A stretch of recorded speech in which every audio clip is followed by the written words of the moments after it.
नमस्कार, आप देख रहे हैं सुनिए सरकार। मैं अभिसार शर्मा और कार्यक्रम शुरू करने से पहले एक बार फिर वही अपील कि मेरे इस कार्यक्रम को व्हाट्सएप और एसएमएस के जरिए कम से कम अपने 5 दोस्तों के साथ साझा कीजिए, उन्हें फॉरवर्ड कीजिए, ताकि आप और हम मिलकर गोदी मीडिया के झूठे और नफरती प्रोपेगेंडा को धराशायी कर सकें।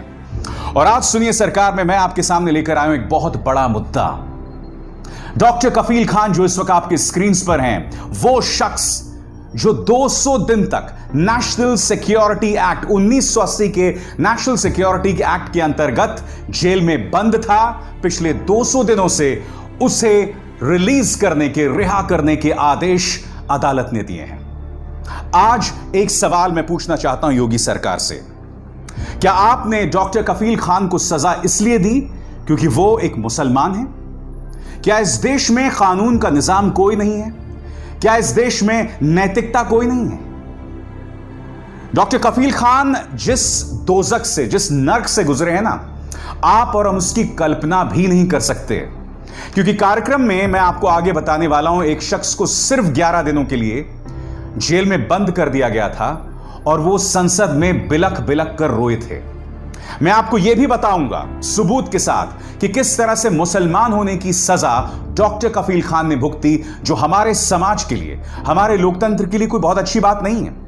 मगर सबसे पहले मैं आपको यह बतलाना चाहता हूं कि अदालत ने उन्हें रिहा करते हुए क्या कहा। अदालत के शब्दों में डॉक्टर कफील खान समाज के अंदर वैमनस्य, हिंसा नहीं फैला रहे, वो समाज के अंदर एकता के प्रतीक हैं। क्या कहा अदालत ने, मैं आपको बताता हूं। The speaker was certainly opposing the policies of the government, and while doing so, certain illustrations are given by him, but that nowhere reflects the eventualities demanding detention. A complete reading of the speech prima facie does not disclose any effort to promote hatred or violence.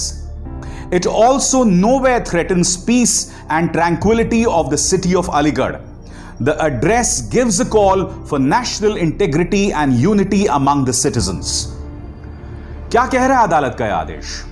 कि doctor कफील खान ने जो भाषण दिया था, उसके जरिए वो राष्ट्रीय एकता का संदेश दे रहे हैं। और हां, डॉक्टर कफील ने सरकार के खिलाफ बोला, मगर सरकार के खिलाफ बोलना देशद्रोह नहीं है, सरकार के खिलाफ बोलना राजद्रोह नहीं है। यह चीज आप अपने दिमाग में बांध लें, बहुत अच्छा है।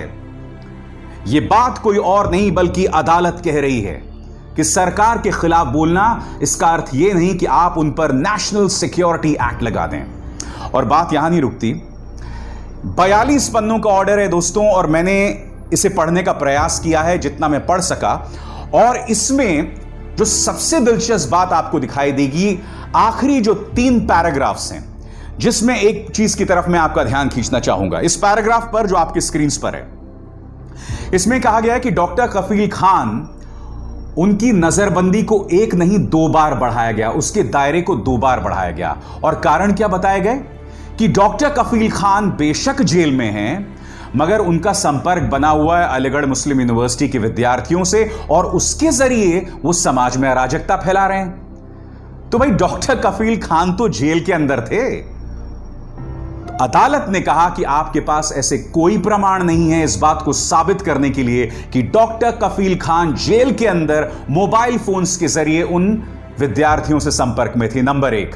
नंबर 2, वो ये भी कह रहे थे कि सरकार की तरफ से यह भी कहा गया कि भाई, मोबाइल फोन्स के जरिए बेशक ना सही, मगर उनके परिवार के जो लोग उनसे मिलने आ रहे हैं, उसके जरिए वो संदेश फैला रहे हैं। अब यह जो दावा सरकार ने किया था, इस बात को लेकर भी वो किसी तरह का प्रमाण नहीं पेश कर पाए। और क्या आप जानते हैं कि डॉक्टर कफील खान के खिलाफ जो मामला था, वो इतना वाहियात था सरकार का, उसका एक और प्रमाण अदालत के आदेश में इस दूसरे पैराग्राफ में दिखाई देता है। देखिए, जैसे ही आप किसी की नजरबंदी को या हिरासत को बढ़ा देते हैं ना, तो आपको उसे स्पीड पोस्ट के जरिए उस शख्स को बताना होता है, उसके परिवार को बताना होता है। मगर ऐसा कोई भी स्पीड पोस्ट ना डॉक्टर कफील खान को पहुंचा, ना उनके परिवार को पहुंचा। यह अदालत के इस आदेश में बताया गया है, जो इस वक्त मैं आपके स्क्रीन पर दिखा रहा हूं। मैंने कार्यक्रम की शुरुआत में आपसे कहा कि कुछ लोग 11 दिन जेल में बंद रहे थे तो उनकी आंखों में आंसू आ गए थे। डॉक्टर कफील खान इस बार 200 दिन बंद थे और उससे पहले भी बीआरडी मेडिकल कॉलेज में बेवजह उन्हें बलि का बकरा बनाया गया था। उस मुद्दे को लेकर मैं कई बार आपके सामने बात रख चुका हूं, मगर सबसे पहले मैं आपको बतलाना चाहूंगा कि किस तरह से इस बार उन्हें बलि का बकरा बनाया गया। मैंने आपसे यह भी कहा था कि एक शख्स 11 दिन तक जेल में था और वो संसद में आके रोने लगे थे। मुझे याद है साल 2007 की वो घटना है। उस वक्त मैं आज तक में था और मैं उस वक्त संसद भवन में था। पत्रकार जो परिषद है वहां पर, जो प्रेस गैलरी है, वहां से मैं देख रहा था गोरखपुर के सांसद योगी आदित्यनाथ को आंसू बहाते हुए। वो कह रहे थे कि मेरा दोष क्या है, मैं एक सांसद हूं, क्या संसद मुझे रक्षा नहीं दे सकता? और जब मैंने उन्हें रोते हुए देखा था ना दोस्तों, मेरे सिहरन पैदा हो गई थी। मैंने सोचा कि एक वयस्क, एक एडल्ट, एक सांसद सबके सामने इस तरह से आंसू कैसे बहा सकता है? कितनी यातना दी गई होगी उसके। उस वक्त उनकी शिकायत मुलायम सिंह यादव सरकार से थी। वो कैसे रोए थे पहले आप देखिए।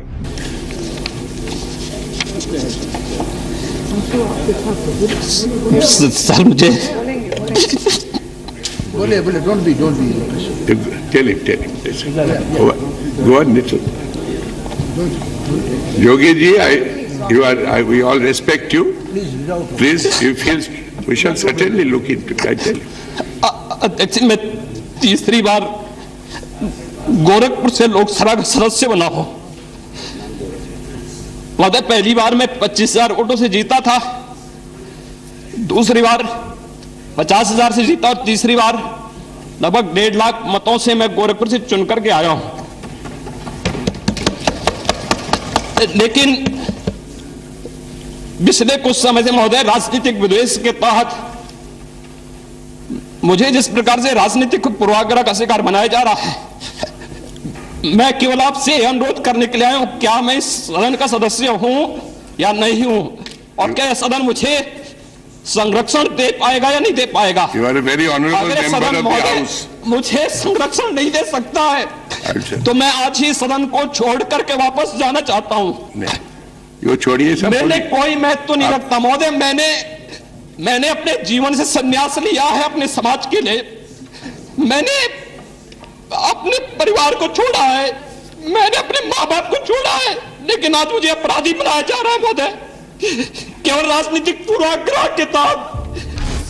योगी जी, आप 11 दिन तक जेल में थे, उसको लेकर आपके आंखों में आंसू आ गए थे। यह शख्स न सिर्फ 200 दिन तक जेल में था, बल्कि उस पर जो आरोप लगाए गए थे नेशनल सिक्योरिटी एक्ट रासुका के अंतर्गत।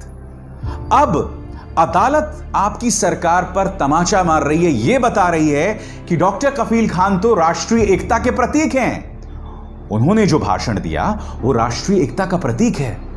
सरफिरे लोग हमें दुश्मने जहां कहते हैं, अरे हम तो इस मिट्टी को अपनी मां कहते हैं। सरफिरे लोग हमें दुश्मने जहां कहते हैं, अरे हम तो इस मुल्क की मिट्टी को भी अपनी मां कहते हैं। अगर दंगाइयों पे तुम्हारा बस नहीं चलता, अगर दंगाइयों पे तुम्हारा बस नहीं चलता तो सुन ले हुक्मरान, हम तुम्हें नामर्द कहते हैं, हम तुम्हें नामर्द कहते हैं। जब आप किसी पर कोई कार्रवाई करते हैं तो हमेशा एक बात सोचिए कि खुद आप अगर उस चीज से गुजरेंगे तो आप पर क्या असर पड़ेगा। मैं जानता हूं डॉक्टर कफील खान की जो एक दिक्कत कह सकते हैं या खास बात ये कह सकते हैं कि उनको लेकर जबरदस्त ध्रुवीकरण है, क्योंकि वो मुसलमान हैं, लिहाजा जब भी उनका जिक्र आता है तो मुद्दा हिंदू मुसलमान हो जाता है। मगर मैंने आपको अभी दिखाया, जब आप बगैर किसी गुनाह के, हालांकि मुलायम सिंह यादव सरकार का उस वक्त कहना था कि गोरखपुर के अंदर प्रोहिबिशन के ऑर्डर्स थे और योगी आदित्यनाथ ने उसे तोड़ने की कोशिश की थी, मगर अब अदालत के आदेश से साफ हो जाता है कि डॉक्टर कफील खान का कोई दोष ही नहीं था, फिर भी उन्हें 200 दिन तक जेल में रखा गया। अब मैं आपसे पूछना चाहता हूं आप हिंदू हो सकते हैं, मुसलमान हो सकते हैं, मगर इस तरह से आपको बेवजह 200 दिन तक जेल में रखा जाए और पूरी व्यवस्था आपके खिलाफ हो, पूरी सरकार आपके खिलाफ हो, सोच के भी सिहरन पैदा होती है दोस्तों। और सबसे दुख की बात यह है कि खुद माननीय मुख्यमंत्री योगी आदित्यनाथ इसे हिंदू मुस्लिम का मुद्दा बना रहे थे। जब विधानसभा में उन्होंने भाषण दिया था तो वो तंज कस रहे थे कि समाजवादी पार्टी और कांग्रेस पार्टी 2 खानों के लिए उनके रिहा करने के लिए आंदोलन कर रही थी। क्या कहा उन्होंने, खुद सुनिए। यानी आज तो सदन में खानों को बाहर करने की एक नई मुहिम चल पड़ी है।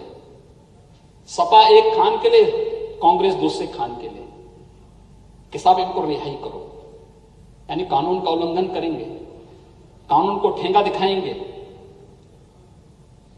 उस प्रकार की गतिविधियों में लिप्त रहेंगे जो समाज विरोधी भी हो और कहीं ना कहीं सुरक्षा को चुनौती देती हो, और उस सबके बावजूद गले में तख्ती लटका करके उन खानों का समर्थन हो रहा हो, तो महोदय ये क्या संकेत करता है? योगी जी, मैं मानता हूं कि वो खान हैं, मगर उनसे ज्यादा उनकी पहचान है, उससे ज्यादा, कहीं ज्यादा। बीआरडी मेडिकल कॉलेज में जब इतनी बड़ी तादाद में मासूम मारे गए थे, ये तस्वीरें याद हैं आपको? और फिर वो तस्वीर याद है जब एक मां अपने बच्चे की लाश के साथ बिलखते हुए डॉक्टर कफील खान के सामने खड़ी थी। डॉक्टर कफील खान ने खुद कोशिश करके ऑक्सीजन सिलेंडर्स मुहैया कराए थे।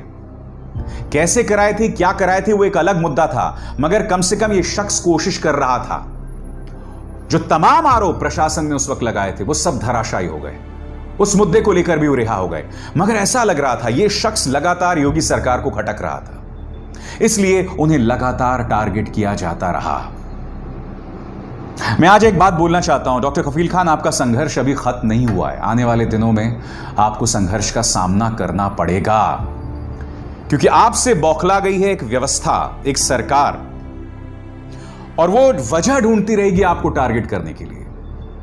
इसलिए मेरी आपसे अपील है, और न सिर्फ डॉक्टर कफील खान से, उन तमाम लोगों से जो आज की तारीख में इस सरकार से सवाल करते हैं, मेरी उनसे अपील है कि आप अपना संयम बनाए रखें, क्योंकि सरकारें इस तरह से आपको अंदर से तोड़ना चाहती हैं, खत्म करना चाहती हैं, और बहुत जरूरी हो जाता है ऐसे में कि आप अपना संयम बनाए रखें।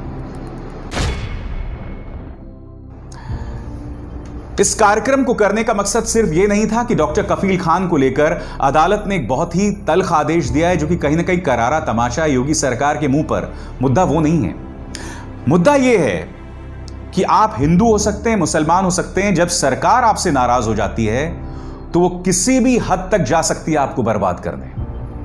और डॉक्टर कफील खान का यह मामला, यह प्रकरण इस बात को प्रमाणित करता है।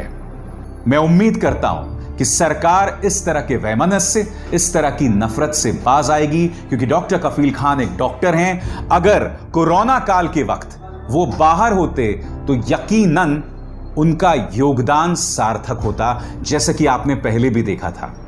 जब बिहार में एन्सेफेलाइटिस के मामले सामने उभर कर आए थे, उस वक्त वो गए थे, फील्ड में उन्होंने काम किया था। इसी तरह से कोरोना संकट में अगर वो बाहर होते तो इसी तरह का सार्थक योगदान वो दे सकते थे। सुनिए सरकार में बस इतना ही। अभिसार शर्मा को दीजिए इजाजत।